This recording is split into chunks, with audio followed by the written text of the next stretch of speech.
welcome to the Big Ideas Transforming Africa. This is the space where we bring together minds and voices that are doing and thinking about how to transform Africa. This time, we host and we welcome Dr. Dennis Matanda, President of Morgenthau Sterling, which is a DC-based, Washington, DC-based firm that works to promote U.S. investment in Africa. Dennis joins us with a rich tapestry of experience. He's a respected leader in the space of investment promotion. He has also had a lot of experience advising Pan-African institutions on both policy and finance, on how it is that we can accelerate Africa's development, especially through finance. So I'm excited to dive into the conversation with Dennis. Dennis, welcome. Thank you. Thank you so much. Such a grandiose way to introduce me. And I think for me, the thing that excites me the most is that what we will do, the small things that we do are going to actually have big positive consequences for the continent.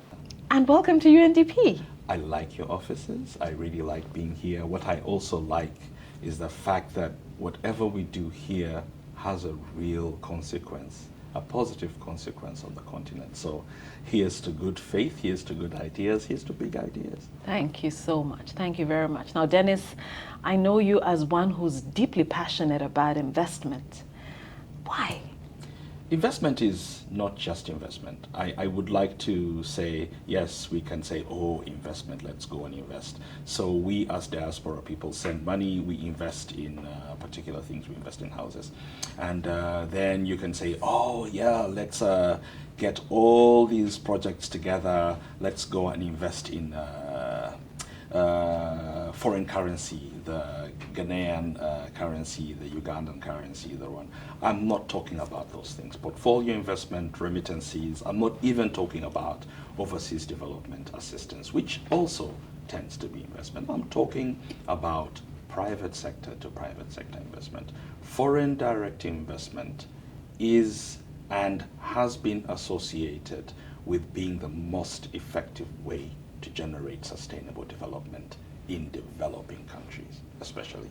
And the reality is we can talk about all these policies, we can talk about all these overseas aid and whatever, but the real heart is foreign direct investment. And if you look at it from the United States side, which is very different from foreign direct investment, it's called direct investment abroad, USDIA.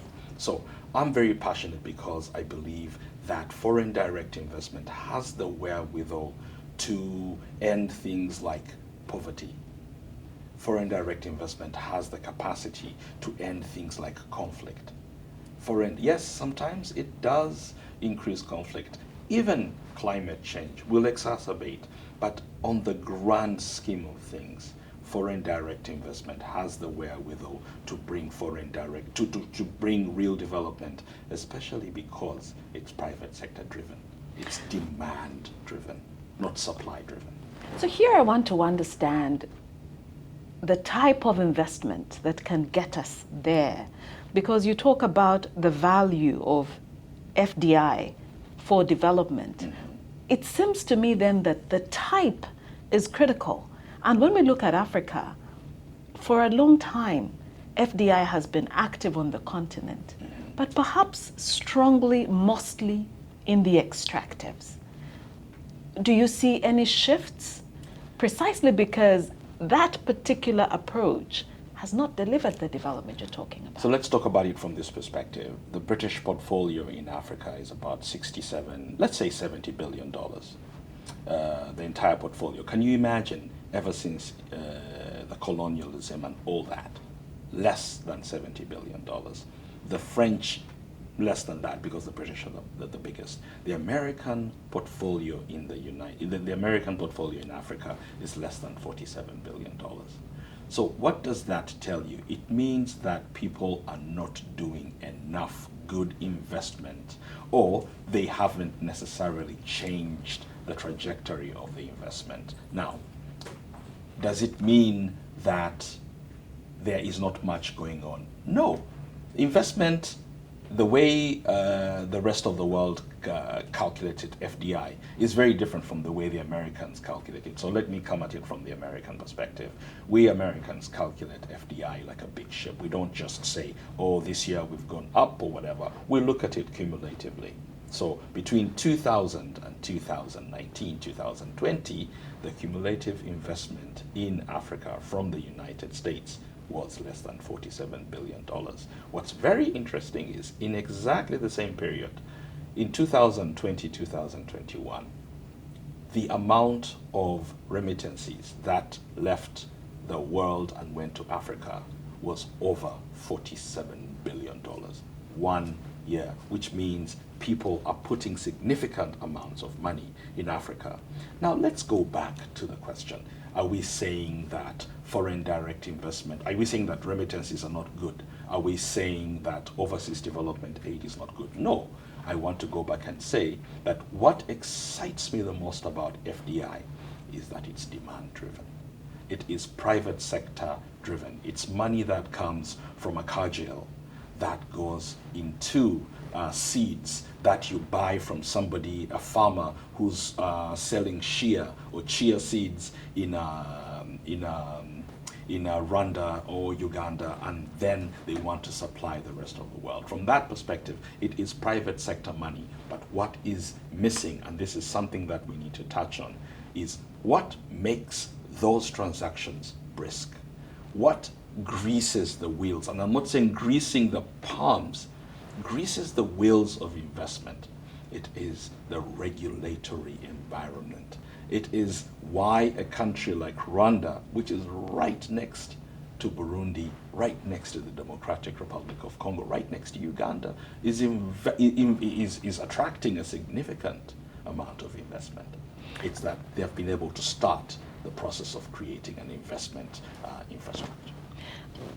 And attracting a diverse portfolio of investment. So that's a very interesting story. And I'd like for us to dig a little bit on the basket, on the portfolio of investment, because there is an extractives overhang in the context of Africa with respect to FDI. But as you said, in some cases, we're starting to see something different. Now, on the continent, we have this fascinating new opportunity in the African Continental Free Trade Area. Granted, we don't yet have an investment code in there, but when you think about it, all of the offers on trade in goods and services are an investment proposition. Now, at the end of last year, UNDP, together with the AFCFTA Secretariat, launched our second edition of the Futures Report. And there we tried to interrogate the question, what is really on offer? What is the meat on the bones? And what we saw in there was fascinating, because you see opportunities in leather and leather products, in automobiles, lithium-ion batteries, clothing and textiles, the sorts of sectors that will bring in people also from a labor perspective.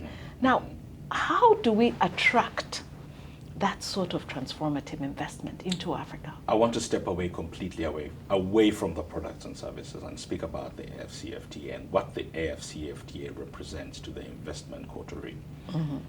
The AFCFTA is a huge, huge opportunity to tell the world that the things and the standards that work around the world also work every single day in African countries. For me, that's the essence of information asymmetry. If you can tell people, hey, Africans, the African countries, whether they are 54 or 55, came together and created the world's largest free trade area by number of countries, and more importantly, whether you like it or not, the size of Africa is huge.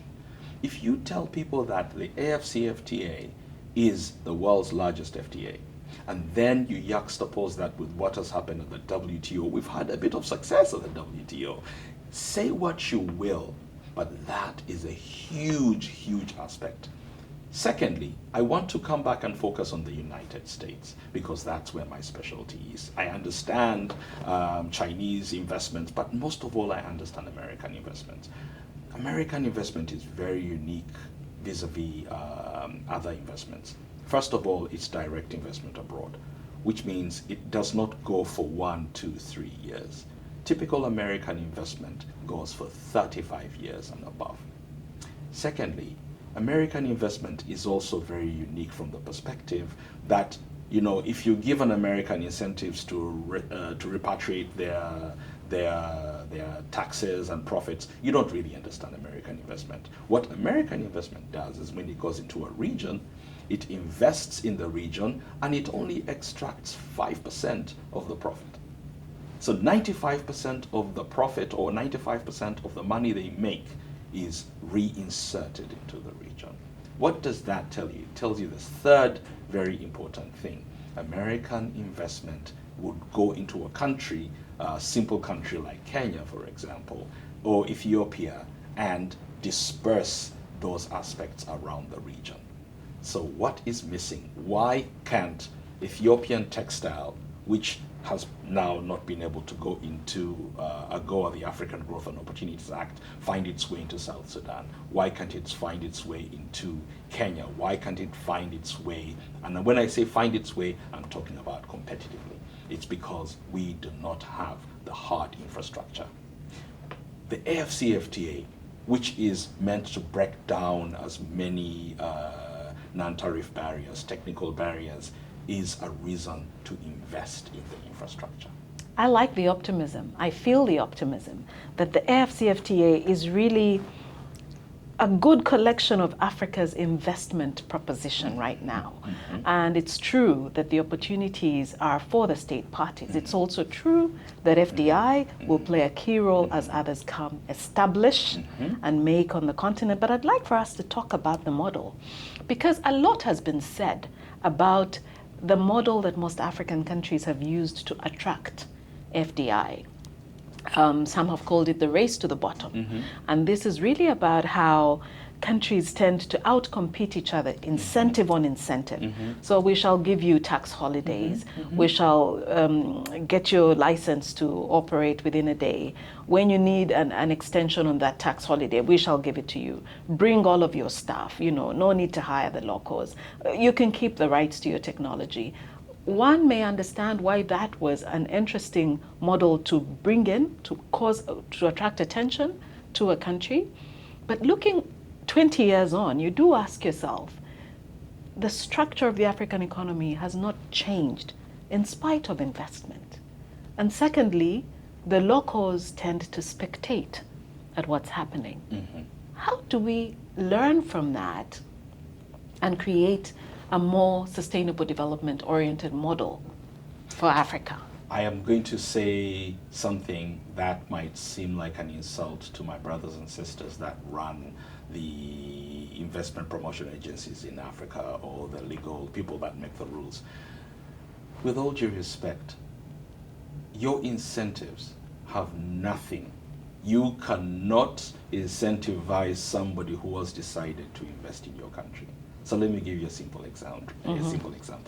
If I meet a girl from Burundi and I decide that I want to go to Burundi and I want to meet her relatives, and I get into the airport and the airport is not functional and there are major issues, but I want to marry this girl. Let's say her name is Oho.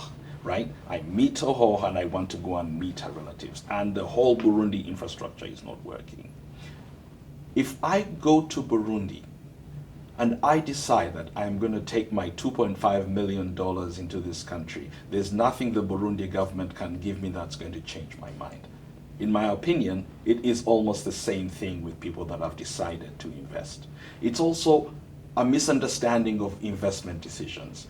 If it's very, very difficult to invest in Africa, especially from the United States. Not because Africa is different, but because we in the United States have options. We have so many options. 75% of American investment goes to developed countries. People think, oh my God, we've invested so much in China. China has less investment than Singapore, than Australia. They have such little investment. What does that tell you? It tells you that the Americans want to invest in a place whose regulatory framework resembles ours. So let's come to the heart of the matter. In my opinion, incentives need to be customized.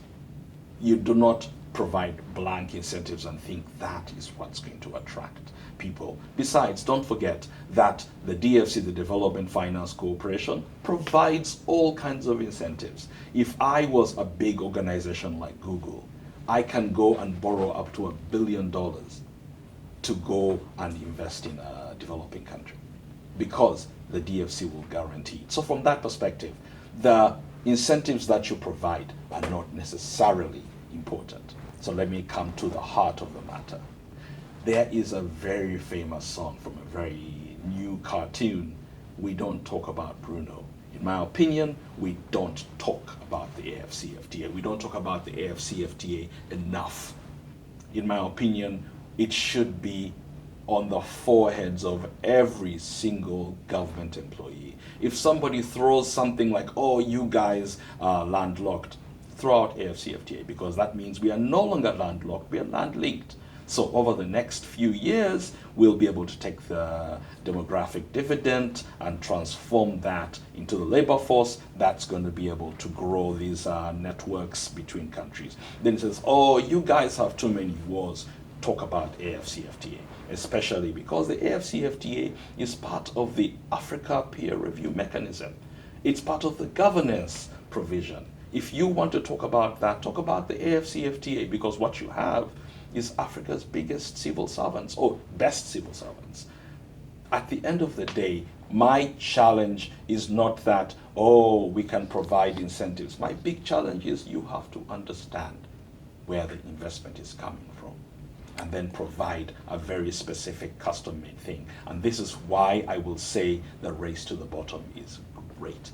You need to compete as you go to the bottom, because every single time you compete to provide incentives, the things that it generates, the theory of economic regulation is real, which means every single time you're trying to provide an incentive, what you've done is you've allowed a certain regulatory framework to either improve or to relatively deteriorate, but still be in place.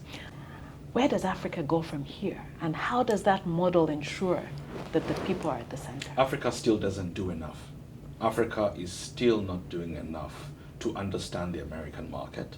Africa is still not doing enough to actually remember that if they want something, they need to demand it. If the African countries want, for example, a more preferential region, if they, for example, if all 55 countries came together and told the American government, we want to benefit from AGOA, so work on whatever it is you guys are doing and replicate the everything but arms policy in the European Union or in Europe, the United States will listen.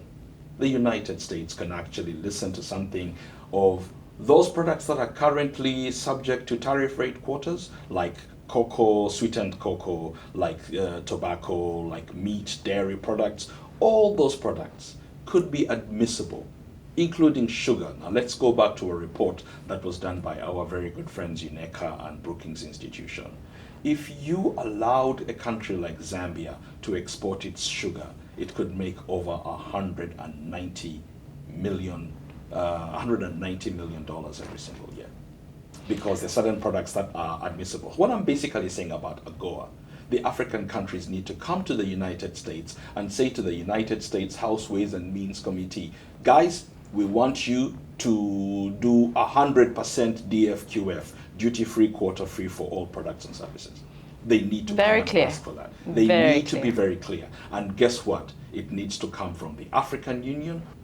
Ambassador Muchanga needs to come and say to them, we as Africa, all 55 countries of us, want to have duty-free, quota-free under AGOA. The African Growth and Opportunities Act is supposed to be an opportunity, and it's supposed to be about growth. If it hasn't necessarily generated the kind of growth in the past 21, 22 years, do something about it. And that's very interesting what you say, because you mirrored EBA, which is important because then you're talking about non-reciprocal. Yeah. And given the differences Yeah. in capacities, I like where that has gone. So here on the Big Ideas, we often ask, as we close out, if you had one idea that you feel could transform Africa, what would it be?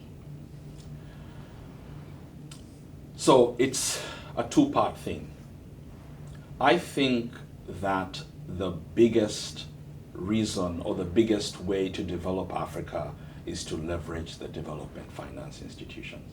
I think banks, I know I'm very biased, I'm very partial to the Trade and Development Bank, I'm very partial to the African Development Bank, I'm very partial to the Afrexim Bank and the East African Development Bank. All these institutions need to insist on attracting American equity. They need to come to the United States and say, you Americans need to take shares in our financial institutions.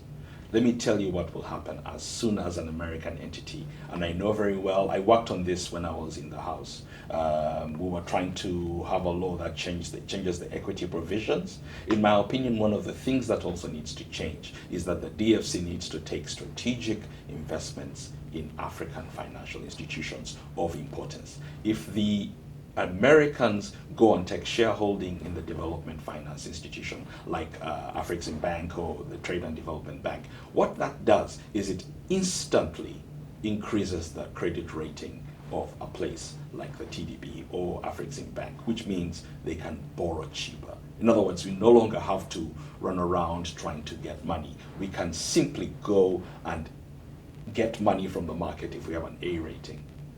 Which means all those banks, the central banks that put their money in particular entities will put their money in the development finance institutions. What do I mean by that? The development finance institutions have been doing a significant amount of work on their internal regulations.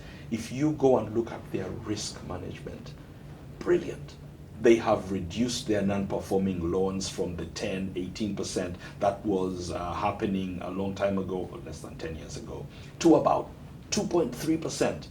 That is a significant amount of regulatory change. And what that does, it trickles down into things like the AFCFTA. It trickles down into things like development finance institutions being able to lend to commercial arms. In my opinion, that for me is the big idea. But what am I talking about? They need to come here and make the case for it, which means the African countries need to make the case for things like the AFCFTA. They need to come and make the case for their development finance institutions. They own them, they're shareholders, and they're the biggest beneficiaries. The big idea, in my opinion, is the African countries need to come and shout. They need to go to the shores and say, guys, we are investment grade. We are investment viable. And if you want proof, start with our development finance institutions. Thank you very much, Dennis, for this conversation. I mean, we started out talking about investment, and we've closed it talking about financing. And these two are a good marriage when you think about it. It's no coincidence that both of them are clearly recognized as means of implementation for the Sustainable Development Goals. So it's been a pleasure talking to you. A lot of advocacy for the AFCFTA, a lot of advocacy for investment. Let's hope that things take off and take off quickly. Thank you very much. Pleasure.